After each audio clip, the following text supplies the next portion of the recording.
చిన్నప్పటి నుంచి వింటున్నటువంటి ప్రాజెక్టు ఎన్డీ ప్రాజెక్టు.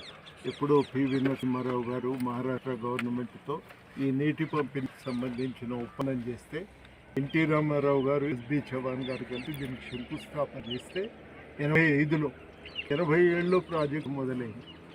మనం చూస్తున్నాం కట్ట అయింది. 14 గేట్లకు గాను దాదాపు 10 గేట్లు దాన్ని ఏర్పాటు కూడా అయిపోయినాయి. ఇంకా 4 గేట్లు బిగించి ఈ మట్టి కట్టను కొంచెం ఎత్తులేపి ఇది పూర్తి అయిపోతుంది ప్రాజెక్టు. కాలువలు కూడా తెలంగాణ సరిహద్దు దాకా పైప్ లైన్ ద్వారా ఉమ్మడిగా కాలువ దాదాపు 19 కిలోమీటర్లు పూర్తయింది. మహారాష్ట్రకు సంబంధించిన మొత్తం కాలువ పూర్తయింది. తెలంగాణకు సంబంధించి పిల్ల కాలువలు పూర్తయినాయి. మెయిన్ కెనాల్ కూడా పూర్తి కావాల్సి ఉంది.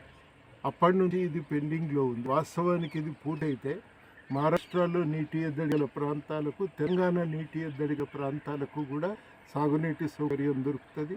మంచి పంటలు పండేటువంటి బాస్వాడ ప్రాంతానికి ఇటు జుక్కల్ కాన్స్టిట్యుయెన్సీకి బిచ్కుంద మండల్ మరియు అదేవిధంగా మద్నూరు మండల్ కూడా నీళ్ళు వస్తాయి.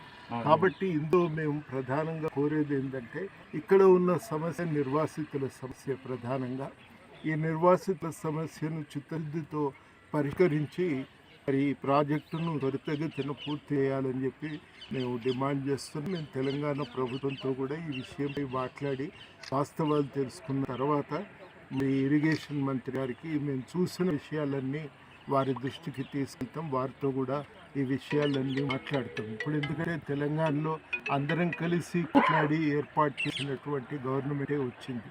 మేము కూడా ఎన్నికల్లో కాంగ్రెస్కి మద్దతు ఇచ్చింది, కాంగ్రెస్ గెలిచింది.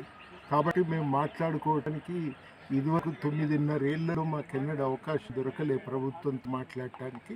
ఇప్పుడు ఒక అవకాశం అయితే ఉంది. వాళ్ళు కూడా ఏదైనా చెప్తే సీరియస్గా వింటున్నారు, పరిష్కారానికి ప్రయత్నం చేస్తున్నారు. కాబట్టి తప్పకుండా ఇరిగేషన్ మంత్రి గారితో మాట్లాడతాం. ఈ విషయంలో తప్పకుండా న్యాయం జరుగుతుంది అనేటువంటి ఒక విశ్వాసం అయితే మాకు కలుగుతూ ఉంది.